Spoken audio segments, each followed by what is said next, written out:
Oi pessoal, sejam bem-vindos a mais um vídeo neste canal. E hoje, finalmente, depois de tanto que eu falei neste livro na internet, eu vim fazer uma resenha sobre O Amor nos Tempos do Cólera, do Gabriel Garcia Marques. E, gente, esse foi um livro que eu acho que a única palavra que poderia definir é arrebatador. Porque, sério, é um livro que não tem como você não se envolver com a história, não tem como você não ficar, assim, completamente imerso naquele universo. O Gabriel Garcia Marques é um autor colombiano conhecido mundialmente. Ele ganhou o Nobel de Literatura por 100 Anos de Solidão.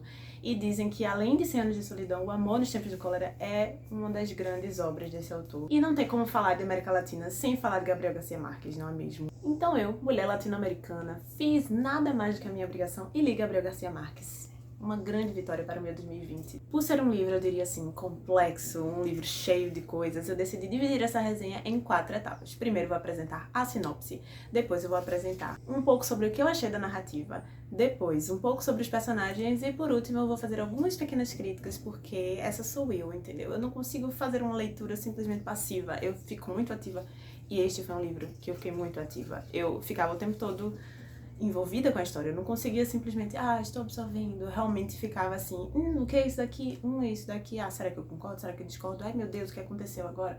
Eu ficava com 1000 reações. Só por isso eu já considero um livro bom, porque foi um livro que mexeu comigo em diversas maneiras, positivas e negativas, e foi uma viagem essa leitura. Então vamos à sinopse do Amor nos Tempos do Cólera. Basicamente a história começa com uma morte de uma pessoa. E aí um médico vai lá para poder conferir se essa pessoa realmente morreu. E esse médico é o doutor Juvenal Urbino. E a partir dessa morte daí, começa a gente a acompanhar um pouco mais da rotina do Juvenal Urbino. E aí, a gente conhece também a esposa dele, que é Fermina Daza. Então, vendo esse dia a dia do Juvenal e da Fermina Daza, a gente vê um casal de idosos em que eles têm algumas discussões, eles têm desentendimentos, então mostra muito dessa rotina assim normal deles, eles brigando por conta de diversos motivos, tipo um sabonete e coisas do tipo. E aí algum tempo vai se passando e tal, e acontece uma coisa que eu vou dizer, porque é uma coisa que acontece bem no comecinho da história, bem no comecinho, e isso não afeta, tá? Não afeta a história, não afeta o que vai rolar. Então, eu não diria que é um spoiler, eu diria que é apenas a sinopse, porque eu acho que só dá pra falar contando essa parte. Então acontece que Juvenal Urbino vem a falecer, deixando Fermina Daza viúva. Então, enquanto Fermina Daza está lá organizando o velório do marido dela, aparece um homem que conhece Fermina, e ele chega para ela logo após o velório e diz: Fermina, eu amo você, vamos ficar juntos agora. E você fica: peraí, cara, o que é que tá acontecendo? O marido dela acabou de morrer, o que é que você tá fazendo aqui? De onde você surgiu? Ela nem tinha falado de você antes, o que é que tá havendo? E este personagem que chega declarando seu amor para Fermina é ninguém menos do que Florentino Ariza. Então você pensa, agora o autor vai mostrar o que é que Fermina vai decidir, o que é que vai acontecer agora. Não. Ele volta para o passado, para desde a época em que Fermina Daza era apenas uma criança. Então a gente vai entender um pouco mais de quem ela é, como é a história dela, como é a família dela, como ela conheceu Florentino Ariza, como ela conheceu Juvenal Urbino, como é que as coisas chegaram no ponto que elas estavam quando o livro começou. Então, ao longo do livro, a gente vai acompanhar a vida desses 3 personagens, tanto Florentino Ariza, quanto a Fermina Daza, quanto o Juvenal Urbino. E já passando para a segunda etapa, que é quando eu falo da narrativa, eu queria só comentar que é muito legal a forma que esse autor faz a transição entre os 3 personagens, porque fica realmente variando muito. Mas não é de uma forma brusca, não é assim divisões de capítulos, nem nada desse tipo. É de uma forma tão natural que você vai sabendo assim o que é que aconteceu do ponto de vista desse, aí vai lentamente transitando para o outro personagem, e eu achei isso lindo. Não é todo autor que tem esta capacidade de fazer isso de forma bonita. E assim, falando em beleza, o que falar sobre a narrativa de Gabo? Gente, meu Deus, este homem me conquistou na primeira página, porque ele tem uma narrativa tão poética, tão bonita, ao mesmo tempo que ele às vezes consegue fazer uma narrativa crua. Eu não sei se isso faz sentido, mas ao mesmo tempo que ele embeleza certas coisas, ele consegue enfeiurar outras coisas, mas de uma forma bonita também. Meu Deus, não sei nem o que é que eu tô falando. Será que alguém vai entender o que eu tô falando?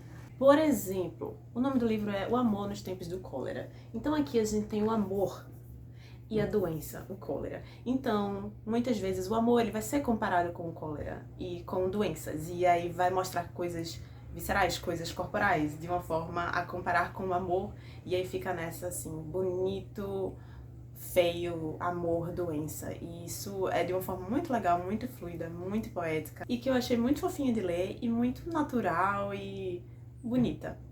E uma coisa que eu preciso falar deste livro, gente, Eu fui ler esse livro pensando, nossa, lá vem o dramalhão. Será que eu vou aguentar? Será que não vai ser muito complexo e pesado? E, gente, não. Não. Este livro é muito engraçado. Eu fiquei chocada, porque no começo do livro eu estava rindo, em voz alta. Eu não vou dar spoilers, mas quando vocês lerem e vocês chegarem na parte do papagaio, comentem comigo. Por favor, comentem comigo, porque essa parte eu ri muito. E tem diversos momentos na história que eu ri muito, porque ele consegue fazer coisas muito aleatórias serem engraçadas. E algo que eu percebi também, esse é um livro que ele não tem muitos diálogos, tá? Ele é muito mais uma narrativa dos pontos de vista e tal. Não tem muitos diálogos, mas quando você vê o tracinho de que alguém vai falar, saiba que muito provavelmente, assim, não tudo, mas 90% de chance de que vai ser algo engraçado que alguém vai dizer. E eu achei isso muito legal, porque quando eu vi, assim, tipo, de relance na outra página que tinha um tracinho, eu dizia, lá vem alguma coisinha engraçada pra eu rir. E assim, os personagens são super irônicos, soltam umas coisas muito do nada, que... Sério, esse livro é muito precioso, e eu marquei todas as partes engraçadas para poder reler, porque eu amei isso. E agora, os personagens. Preciso falar primeiramente sobre a grande protagonista dessa história, que é Fermina Daza, não há dúvidas, entendeu? Aparecem esses nomes, mas convenhamos, Fermina Daza é o centro dessa história, porque se não fosse por ela, os outros dois não estariam nesse rolê também. E o que falar sobre Fermina Daza? Fermina Daza é uma personagem de personalidade forte. Já aviso. E isso às vezes é ótimo. Às vezes você diz, you go girl. Às vezes você fica, o que diabos você está fazendo, mulher? Ou seja, ela é uma personagem que por vezes é difícil, por vezes é admirável. Muito forte. E eu achei isso muito legal porque eu já fico com o pé atrás quando eu vejo que é um autor homem que vai escrever muito sobre o ponto de vista de uma mulher. Mas eu achei que ele conseguiu fazer isso de uma forma muito legal. Ela tem uma personalidade muito forte. Ela não é aquela donzela que aparece em muitos livros desse tipo. Ela é uma mulher que sabe o que quer. Inclusive, o termo que o narrador mais usa para representar Fermina é como dona de si. Eu achei interessante porque ela é uma personagem com muitas camadas. Então, assim, ela é aquela personagem que você, exteriormente, você vê aquele muro, mas ela tem muita coisa ali por trás. Ela tem muitos porquês da forma que ela age.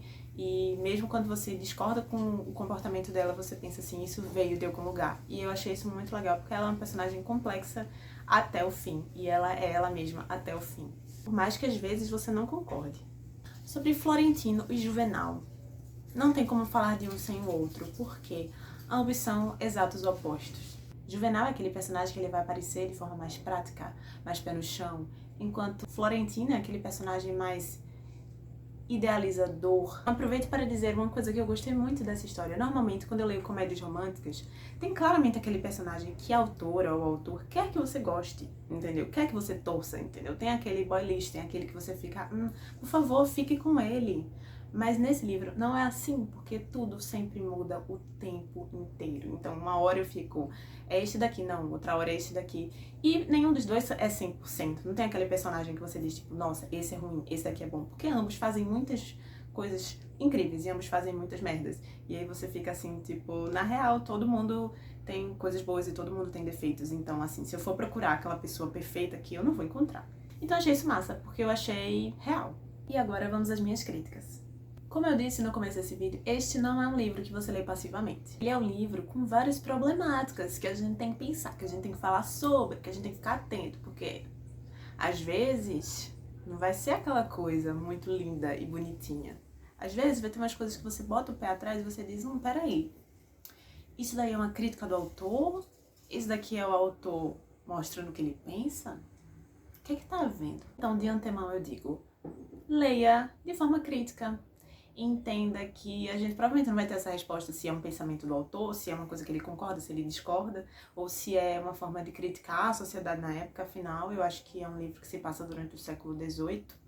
Então, assim, ele tá querendo retratar o pensamento das pessoas no século XVIII, em que era um período racista, machista e cheio de outros defeitos, ou ele tá dizendo que isso é ok?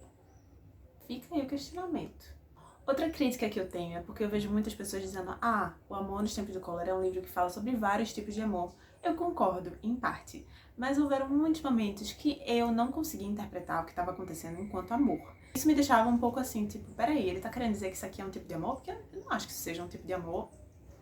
Eu não acho. Por mais que eu entenda que às vezes o autor ele tem que falar de uma forma crua sobre certos assuntos, eu hoje tenho uma visão de que leitura também tem um papel educacional muito importante. Então, quando algumas temáticas são abordadas, elas precisam ser, no mínimo, finalizadas de uma forma que provoque uma reflexão clara e concisa.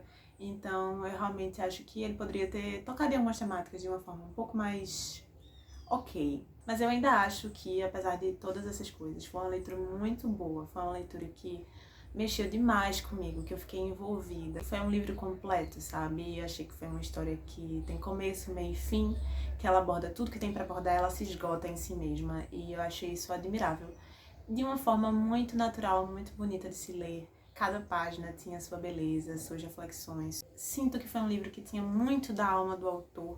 Então tinha vários pequenos comentários que eu ficava assim, caramba, como eu adoraria conversar com o Gabo sobre isso. E eu achei isso maravilhoso. E eu realmente acho que ele não é tão reconhecido mundialmente por nada. Um dos maiores autores, assim, de todas as gerações. Eu indico muito, muito esse livro. Acho que vale muito a viagem. É uma viagem, porque realmente é uma odisseia.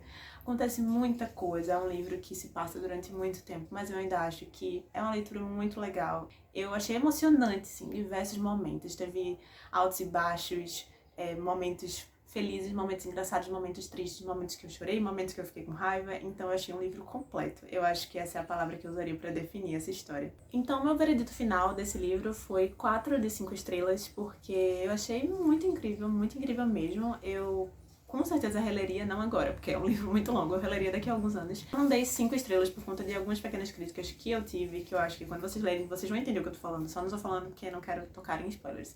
Mas eu achei realmente que valeu cada página e no final do livro eu me senti muito realizada mesmo, por ter conseguido concluir essa história. Então é isso, gente. Essa foi a minha resenha do Amor nos Tempos do Cólera. Espero que vocês tenham gostado. Se vocês leram esse livro, me contem se vocês forem ler. Comentem comigo também, porque é uma história que eu gosto muito de ver a reação das pessoas enquanto elas estão lendo. Então, muito obrigada por estarem aqui, por todo o apoio que vocês me dão, tanto aqui quanto fora daqui. Vocês realmente têm um lugarzinho especial no meu coração. Então, é isso. Obrigada por assistirem e até a próxima.